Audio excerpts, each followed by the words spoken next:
Hayyeen ashamaa harka fuunee jaalatamtoota kabajamtoota maatii chaayinaal abeeloof kan taatan lafaaf bakka jirtan haala jirtan hundumaa keessatti golaaf bakka jirtan biyya jirtan hundumaa keessatti nagaan isiniif abaayatu akkam fayyaa keessanii jirtu galata waaqayyoo anillee nagaa kooti nagaa guutuu qaba nagaa irraa hafa isinis akka nagaa irraa hafa qabaattanii abdiin qaba. Gani har'as deebi'ee ufeen jira waa'ee rifeensaa irratti jechuudha waan bareedaa ani ofii kiyyaa itti fayyadama isinis immoo akka itti fayyadamtanii fi ofirratti isin barsiiseen jechuudha ofii kiyyaa itti fayyadamee wanta ofii kiyyaa ija keessa funduratti hojjedhee akka isinis immoo itti fayyadamtanii irraa faayidaa argattanii isiniif qabadhee dhufeen jira obboleewwan kiyya. Warreen har'areef gara chaanaal kiyyatti dhuftan like share subscribe godhuutiin waliin haa deemnu na hordofaa isiniin jedha yoo subscribe like gootanii yoo like gootan namoota bira ga'uu ni danda'a subscribe yoo gootan immoo notification yeroo hundumaa waan itti fayyadamu isin bira ga'uu ni danda'a waan ani itti gadi lakkisu jechuudha kanaaf iyyuu obboleewwan kiyya indagatina subscribe gochuus like share gochuu isiniin jedha. Gani haala ittiin rifeensa keenyaa fi zayita bareedaa mana keenya keessatti ta'u isiniif qabadhee dhufeen jira amma gara hojii isaatti ni deemna walumaan ejjenna waliin ilaalla turtiin keessa na wajjinaa ta'u. Hordoftoota kiyya kunoo amma yeroo gara hojii isaatti gallu jechuudha. Wantoota nu barbaachisan akkasumas immoo rifeensa keenyaaf gahee guddaa barbaachisaa ta'an isiniif qabadhee dhufeen jira. Innis maal yoo jettanii inni kuni ginger yookiin immoo zinjibila mana arabaa keessa yeroo hedduu ni jiraata hin abdanii ni argattu darbee immoo kunoo saalixii zayitii saalixii ni beektu saalixii jechuun namoonni baay'een namni walwaaleeruun jiru simsimisa jedhan jechuudha kunooti saalixiin kunoo kanatti yoo barbaanne manatti hojjetanna yoo barbaadan immoo araboonni kunoo akka kanaatti jarakiinaatti hojjechiisataniitiin inyaatu rifeensatti fayyadamu fixamee jira kunoo shuman amma kanatti naqedha haala kanaatti cuunfanii fiduu kunoo akka kanaattis immoo manattis ni ejjetama har'aa fi zayitii isaatti fayyadamaa jechuudha zayitii isaa isa bitametti simsimiin kanadha jechuu barbaadeen simsimii namoonni hin beekne saalixii namni hin beekne jirtanii saana zayitiin isaa immoo kunoo kana fakkaata darbee immoo black seed oil jechuun immoo kunoo zayitii abasuuda gurraacha yookiin immoo waraqaa gurraacha yookiin immoo araboonni habba soodii isa jedhanii jechuudha warreen kana akkaataa ittiin ejjedhu sirriitti hubadhaatii walumaan ejjenneetiin amma kunoo zinjibila kanarraa qolasaa kaaseen irraa quncisee isin argisiisa. Hordoftoota kiyya kunoo egaanii zinjibila kiyya haala kanaan irraa quncifadheetiin jira qolasaa jechuudha. Kunoo kanaan immoo hanitti jiizaara yookiin immoo kaarota maksharaan immoo kunoo isa kanaatiin immoo sooffanna maali harki kiyya tokkodha waan ta'eef haala kanaa akkasi soofee isinitti deebi'a. Kunoo amma haala kanaan soofeen jira jechuudha kunoo argitanii. Maaliif harki kiyya tokko waan ta'eef haala bareedaa ta'een soofuu waan dandeenyeefidha. Erga kunoo haala kanaan qopheeffattanii qodaa gizaazza ta'e qodaa gizaazza yaanii burcuqqoo kan ta'e jechuudha. Pilaastikii kan hin taane gizaazza kana fiddaniitiin kana fuutanii as naqattu jechuudha.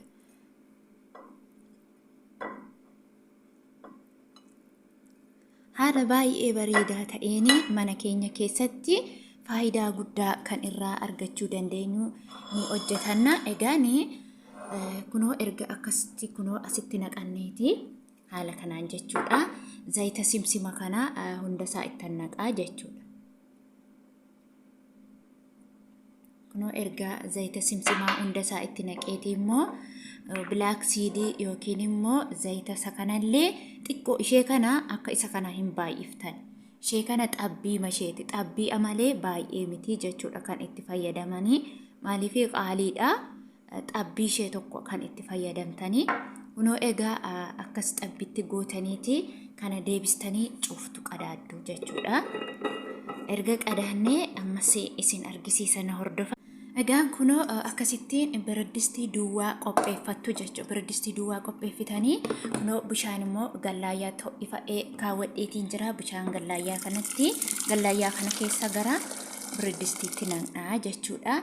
Erga itti naqneeti kunoo zayita keenya kana fuunee as keessa keenyaa jechuudha. As keessa kaawwanna.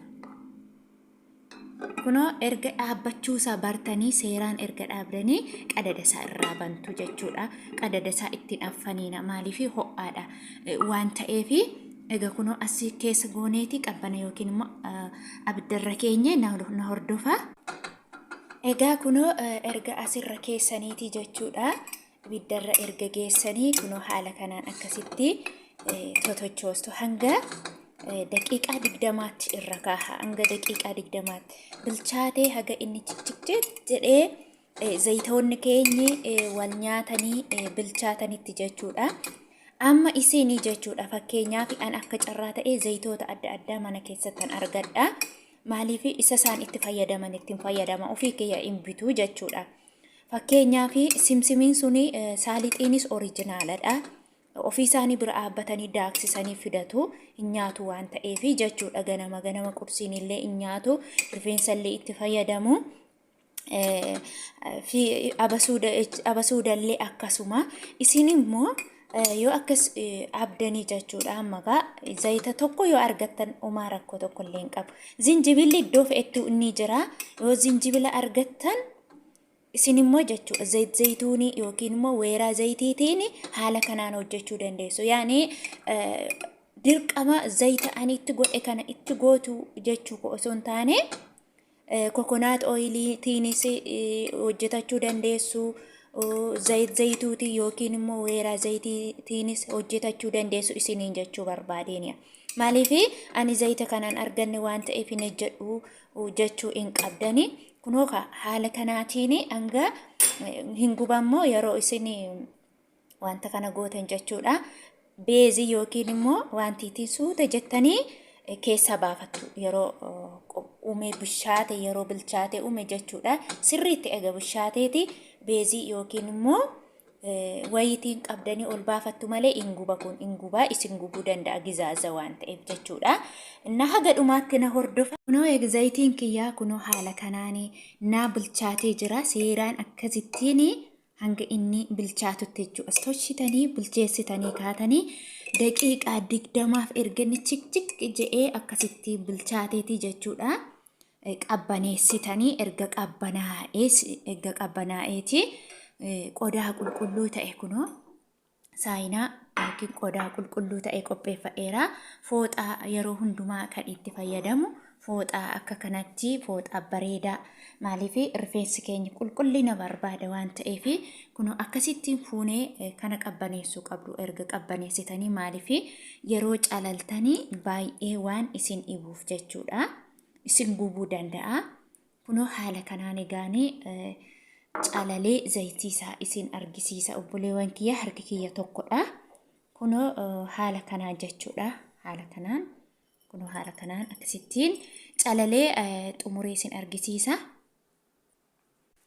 Kunoo haala kanaanii akkasitti kunoo innumti sila baay'ee sun jechuudha. Haala kanaan yeroo toshitanii akkasittiin cuunfitanii kunoo haala kanaanii bareedaa isiniif ta'a. Keessisaa egaanii maal akka fakkaatu isin argisiisa. Zinjibilli sila hagana baay'atu jechuudha. Kunoo dhugaa dubbachuuf zayitii baay'ee baha jechuudha. Baay'ee zayitii baha. Kunoo ishuma kana ta'ee jechuudha.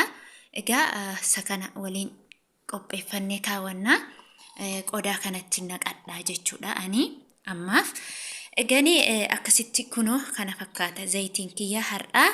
Haala bareedaa baay'ee bareedaa ta'e jechuudha. Dhugaa baay'ee nama marara. Egaa kunoo qodaa qulqulluu ta'ee haala kanaan qopheeffadhee kaawwadheeru itti naqadhee isinitti deebi'a. Kinoo amma as naqadheen jira jechuudha. Zayitii baay'ee bareedaa ta'e kanarra baay'ee hojjechuu dandeessu akka rifeensa keessaniiti. Kanarra xiqqeessitanii illee hojjetachuu dandeessu. Kaameraa waan amnaa hin qabneef immoo kanarratti naqadhe cufee jechuudha. Amma egaanii hojjedhee qofa osoon sin argisiisa osoon taane dibadhee haala itti fayyadamee na ilaalaati itti fayyadama. Hayyeen hordoftoota kiyyaa kunoo deebi'ee isinii dhufeen jira. Zayitiin koo kunooti waliin ilaallee haala ittiin hojjennu walumaan ilaalleetiin jirra. Amma immoo dibadhee isin nan argisiisa akka isin shakkii tokko malee itti fayyadamtaniif immoo ofii kiyya dursee isinitti argisiisuun qaba. Maaliif itti fayyadamaa jedhee mandhiisa osoo hin taane ofii kiyya itti fayyadamee isin argisiisuun qaba. Egaa filaan keessan immoo kunoo haala kanaanii gurguddaa ta'ee isinitti argamu filachuu qabdu jechuudha. Filaalee xixiqqoo waan akkasii isaatiin filaa kunoo waan akkas gurguddaa rifeensa keessan akka hin bubuqqaane gurguddaa akkasii akkasumas immoo warreen kan kana jechuudha baay'ee rifeensa keenya ni buqqisa.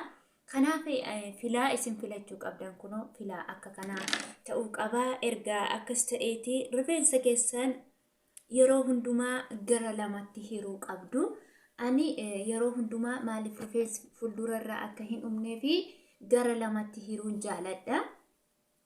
Innaa isin gara lamatti hiraa rifeensa keessan erga gara lamatti hirtaniiti kunoo haala kanaan jechuudha. Akkasittiin asirraan lamatti hirtu. Anamma bakka afuritti hiradha yeroo hundumaa rifeensa kiyya. Bakka afuritti hireeni itti fayyadamuun jaaladha jechuudha. Kunoo haala kanaan bakka afuritti filtanii zayita yeroo fayyadamtanii yoo filtanii keessa walirraa hirtan zayinni isin itti fayyadamtanii keessa isiniif galaa jechuudha. Egaani rifeensi baay'ee bubuqqa'u baay'ee dawaadha jechuudha. Zayitiin kun yookiin immoo qibaatiin kun baay'ee dawaadha jechuudha. Anamma kunoo filaan kiyyaallee homaa tokko keessaa hin ba'u. Homaa tokko keessaa hin baasu jechuudha. Kanaaf rifeensi keessan isin jalaa hin qisaasa'u yoo haala kanaan itti fayyadamtanii egaanii kunoo haaluma kanaanii akkuma isinitti argisiisetti jechuudha. Waan barbaadanitti naqachuu dandeessu isin. Waan akkasii harkaanillee dibachuu ni dandeessu jechuudha. Egaa kunoo akkas gootanii keessa keessasaa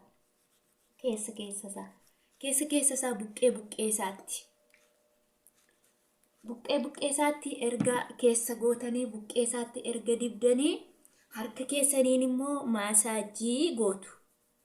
Masaajjiin baay'ee barbaachisaadha rifeensa keenyaaf jechuudha. Otoo yeroo qabaannee yeroo hundumaa masaajii goonee rifeensa keenya baay'ee bareedaadha. Qibaatii kana yeroo dibattanii illee iddoo barbaadan fooliiwumaa tokko illee hin qabu. Garuu isin galgala dibattanii otoo kaasanii galgala dibattanii yoo raftan bareedaa ta'a jechuudha. Kunoo haala kanaan immoo harka keessan irratti xinneessitanii yeroo hundumaa jechuudha rifeensi keessan abadeen gogaa ta'uu hin qabu. Rifeensi gogee jennaan rifeensi yeroo goggogu hancaccabu qarqarrisaa jechuudha. Qarqarrisaa kun bisiksiksik kan jedhu sababa gogiinsarraanii kan ka'edha jechuudha. Innaa isin akkas gootanii qarqarasaatti erbimuu vaayiziliiniin faa qarqarasaa kana baay'ee akka inni yeroo hundumaa qibaatii keessa taa'u ta'uu inni barbaachisa. Kunoo akkasittiin toshaatiin itti dibaa jechuudha. Erga akkas gootanii harka keessanitti daddabaltanii kun akkas gootuu jechuudha. Akkas gootanii immoo akkanumaan hin dhiisinaa ashamuu qabdu. Ashamuu yaani kunoo baay'ee nama mararaa dhugaa farra zameen da'u baay'ee dassi kan nama jedhudha jechuudha. Innaa isin haala kanaan itti fayyadamuu qabdu. Anuma nan ashamaa jechuudha haala kanaan. Haala kanaan yeroon bakka afuritti dhadhahee ashameen kakkaa'aa jechuudha. Maaliif zayitiin keenyi alatuula irraa nu jalaan badu yeroo rafnu egaani baay'ee nu jalaa hin babbadu jechuu barbaadeen warreedii. Rifeensa keessan akkas gootanii yeroo hundumaa itti fayyadamtan isa hiikamee taa'urra yoo akkasitti quxuxurii isaa akkasumas haala kanaan yoo ashamtanii keessan baay'ee bareedaa ta'a. Siniin jedha kanaaf hundumti keessan haala kanaan ani viidiyoo waan inni jedhuuf jecha daddafee maaliif viidiyoo yeroo namarra dheeratu nama gofonnaa hojiidha waan tokkodha kanaaf jecha isini yeroo keessan irratti guddanii maasaajii gochuu qabdu. Masaajii erga gootanii immoo kunoo haala kanaan akkas gochuu qabdu waan viidiyoo jedhuuf daddafee isinitti argisiisa. Akkasumatti immoo zayitii isaa qofa hojjedheetaniin itti fayyadamaa jedhee yoon dhiise immoo amanuu dhiisuu ni dandeessu. Namni tokko immoo wanta tokko ofiisaatiin waan itti fayyadame namni kamillee ofiisaa itti fayyadame ka'ee akka ofiisaa yaalee riizaaltii ofiisaa irraa argateen nama yoo barsiise bareedaadha. Malee akkasumatti itti fayyadamaa jedhee viidiyoo dheeressee yoon irraa bahe bareedaa miti. Haala kanaan itti fayyadamuu qabdu. Maasaajii toshitanii buqqee isaa jechuudha. Buqqee isaa haala kanaan akkasittiin toshitanii erga maasaajii gootanii akkanuma harka keessanitti haala kanaan harka keessanitti akkasitti angalaaftanii jechuudha. Kun akkasittiin baay'ee laslas akkanitti zayitiin kun akkanitti rifeensa baay'ee bareechuu dhugaa dubbachuuf baay'ee bareecha jechuudha rifeensa. Na haala kanaan akkasitti itti fayyadamtu jechuudha.